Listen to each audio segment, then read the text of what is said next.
What I'm going to talk about now is some ideas of software engineering and computer science based around the Wolfram Compiler. So let's just dive in. So showing a little bit more, there's a Wolfram Compiler. It's built from the Wolfram language. It's got about 2,000 source files. It uses, data structure, not the things in the data structure libraries, but things like data structures to represent some of the internal structures of the compiler. And I will be looking at some of those, if you don't mind, because I think they're interesting.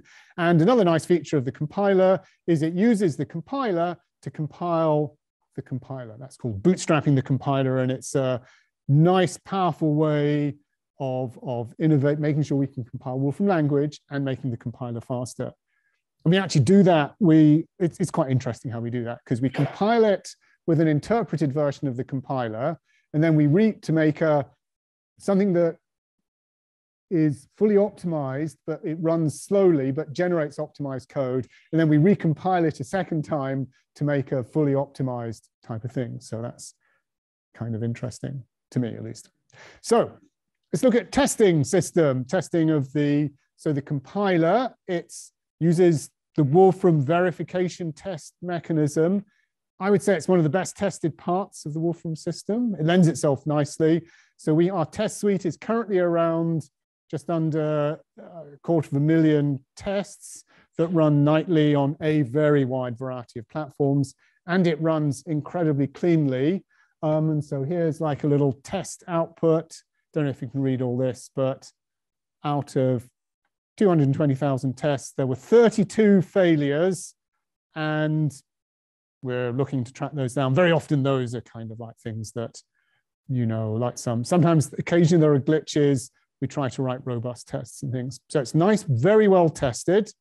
We also run a benchmarking system. So we have a set of standard operations, and we run twice daily timing tests on a machine that nobody else is allowed to touch, because this machine must run deterministically and it can never break down or never be upgraded or anything, because we collect this data forever. And it's a nice system, actually. We use all nice cloud notebooks and data drop and things like that. And so I'll just show you, this is, we get that. So this is an output. So it makes this cloud notebook. And these are the current, some of the tests. These are tests of the execution of code. And you get a little summary there. And so these are the functions, you can sort of drill down and see things like this. Occasionally you get these glitches. There are glitches sometime. This is timing. This is not a real-time operating system. So of course, there's other things happening on the computer at the same time. And we want to look at this, what happened there? We see these glitches, and then if they start persisting, then we have to go in and figure out why. And then this is the thing that's really interesting. This is showing the timings going back to, just the end of so we've got like almost 2 years of these timing tests. So this is quite a useful resource. Data is a powerful thing that people have collected since William the Conqueror wrote his Doomsday Book. He was collecting data on his new kingdom, and this is our timing tests. So this is quite useful. That's the runtime timings. So we occasionally accept, we improve some of the operations, and we decide to accept the a timing glitch. And then we have compile time, again, showing speed ups or the operation of, so there is some potential slowdown here that we're currently investigating. But this is the thing that's nice. This is proving that over time, the compiler has got faster. So that's all, it's into tradition. It's got faster. So yes. Yes, yeah, this is time, so smaller is good. And then they get into terrible trouble. So I really don't want that to happen. If we would, No, it's a Linux machine. It's going to live forever. No, yes, that's a real, that is an issue. We might have a new machine and run them concurrently and then have something. There are some issues, future-proofing questions like that. Still, this is quite a good resource, and we can look back and see how the system was running 2 years ago is actually quite useful. So, right, let's keep going because time is precious. So that's some of the benchmarking system we want. Now I want to talk a little bit about how the compiler works. So we have this pipeline of things. I'm probably not going to get through everything. So we generate this intermediate representation. It generates, and then we operate on this intermediate representation, and we use LLVM to generate executables. So let's have a look at this intermediate form. So it generates these things. So it's compiled a function, but it puts it in this thing called the program module. And we can see here, this is the code that it's produced. And this is the lowest, the original form of the intermediate code. So it knows what the type of the input is, but it doesn't know anything else. Now, this has an interesting form. It's called single static assignment. And so it's got these variables, and the code is broken up into these blocks of code that are called basic blocks. That's maybe, and this has some interesting properties. So each variable is only declared once.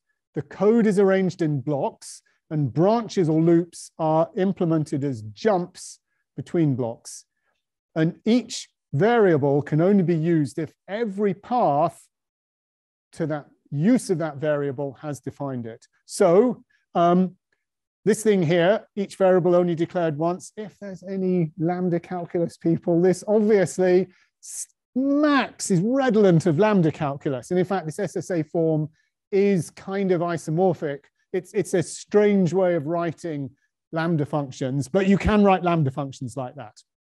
And the other thing about these jumps and blocks, and this is, again, if there's any graph theory experts, this is very redolent about dominators and control flow graphs and things like that. And the whole internals and things is very much thought in terms of graph theory. So, and this is, again, a nice, this shows, so I've got a program here. This is like some, you know, it's got like loops and branches. And so this is quite hard to see. And sometimes you want to see some different version of this. And so we have like a nice way of getting a control flow graph. And sometimes this is what you want to see. And this is showing that the Wolfram, all these other tools in the Wolfram language are super useful for this. So how do we work on these, you know, to do type inference and things? We have these things called compiler passes. And the passes are designed to be very simple and mono, and you rerun them many times. And this is a philosophy that LLVM sort of prototyped. So let's have a little look at that. So we've generated this thing, and now I'm going to run a type inference pass. And this is added type annotations. So we know what this, you know, we still don't know what version of not it is, but we know that it's going to return a Boolean. And then we do this again. We run another pass that resolves function calls. And so this is inserted, like this has expanded all the functions down to the very basic level, maybe intrinsics from LLVM or the processor, but there's still lots of sort of strange jumps and things. So it's added the actual implementation. And then when we run the whole thing, it's now cleaned up the code and made various jumps and things. So that's all pretty nice. Let's keep going nice and fast. So in top level, we can script this in Wolfram language, and we can get, so here I'm pulling out an individual instruction. So this is the call instruction. This is an argument, and that's where the result or the target of that instruction is. And we can see these things. These are the sort of variables. And this is the, oops, my mouse is, this is the arguments. So I can work with this in interpreted Wolfram code, and it's quite useful to do that. Now, a key property of these variables is looking at, say, the uses. So this is every instruction that uses a variable. and this one here is the instruction that defined a variable. And these simple properties are very, very useful in transforming code. And they get used a lot. And there's parsers that update and regenerate the usedef values. And since they get used a lot, they're compiled. They're one of the first things that we compiled. And that was a nice use of compiling the compiler. So let's just have a quick look at that. I probably don't have lots of time. I'm going to generate. This is, now I'm adding a compiled component that's the compilation of the compiler. And once I've done that, I can start to compile functions. So here's something that I've compiled. It's still running. Hope this won't take too long. And this is taking a call instruction as an argument, and then I'm getting the target and the uses of that target. So I can execute that compiled function, and it returns a list of the return instructions. But in terms of types, it's called it's called the list expression, which is, it's really implemented as an expression, but it's given a type and a contents. And so that means it fits nicely with compiled code, but it's also very interoperable with the evaluated code. So that's kind of a nice way of doing this. Let's have a look at a few, probably running short on time, but I'm going to run down to the wire. Yeah, I've got this time. So I'm looking now at some more computer sciencey things, some of the optimizations that we do. So I'm going to talk now about, this is like nested functions. So Lambda functions, and this is the way that you pass function pointers around in your code. Now, if you actually pass them as function pointers, that's actually slow. I don't like that because it's slow, because you just get an address and it says at this address there's a function, call it. But I want to know what function it is, because then I can inline it.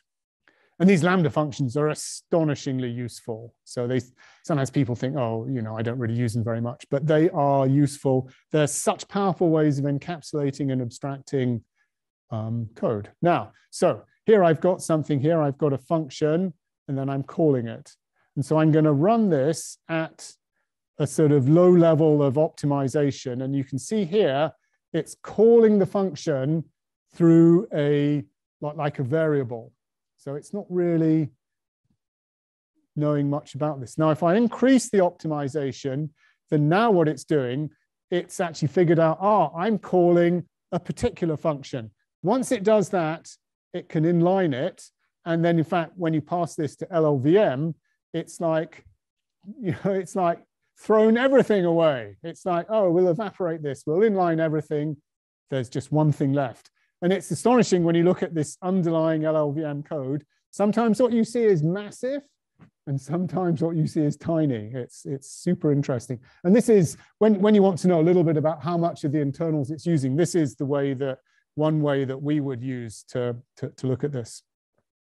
So now I'm going to show very short. Oh, no, good for time. So, right. So I'm not going to sort of evaluate this, but I'm talking, this is another sort of researchy topic that a nice intern, that Alfie Richards was working with me over the summer. And this was one of the things that he was looking at, was trying to convert immutable operations to mutable to avoid data copying. So here I've got a function, passing it in a packed array. I'm putting that packed array into computing the sign of the packed array and then the cosine of that. So when we look at this code that we see here, we see that the output of the sign is being generated new, but it's only used in the cosine. And we can prove that from the usedef chain. So that means we could rewrite that. We could have, when we wrote this, immutable operations pass, and then when we run that, it's taken the output of the sign, but now it's calling a different cosine of a packed array. It's calling one where it's given the output, and the output that it's given is, so is this argument here. So it's giving an output array and an input array. So it's basically overwriting itself. and that's saving data copying. So that was quite interesting. Project is not finished yet. Another interesting project was integrating with the CUDA and the CUDA toolkit. This is part of a rebranding of CUDA Link that we're going along. And here's the basic workflow of GPUs. So you load data on the GPU, operate on the data, retrieve the result, and then free the data on the GPU. Copying the data to the GPU is very slow, but working there is fast. And so these are things we added. We added these CUDA vector, different sorts of things that fit in nicely into memory management. Now what we want to do is to compile Wolfram Language into CUDA. So here we've got a function, and it's got some rather strange CUDA intrinsics that are part of it. And so we have this thing compiled to CUDA kernel, and then we see here the CUDA code that's produced here, and then we can execute this and write some other compiled code, and then we can execute this function, downloads the data to the GPU, execute it there, and such like. But even better is to integrate all this, where we embed the CUDA function inside the other function. And so we can do that here. So this is a bit sort of embedded here. So in here, we have a function that's been set to be a CUDA kernel. And then we're going to run that with this run CUDA kernel object.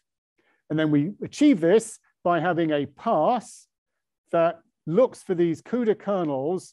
And this is doing a two-system. So part of the program, it's compiling for a different architecture, and then it's embedding that back into the original program.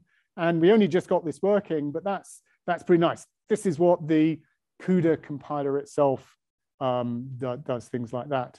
So when we do that, we had some nice things where, at least for vector-vector multiplication, we were able to achieve similar performance to NVIDIA's BLAS library.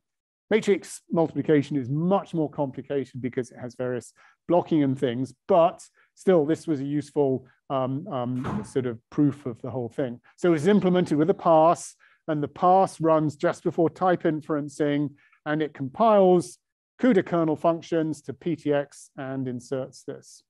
So the open architecture of the Wolfram Compiler makes it easy to write these passes to modified code and learn about new techniques. So I will just summarize.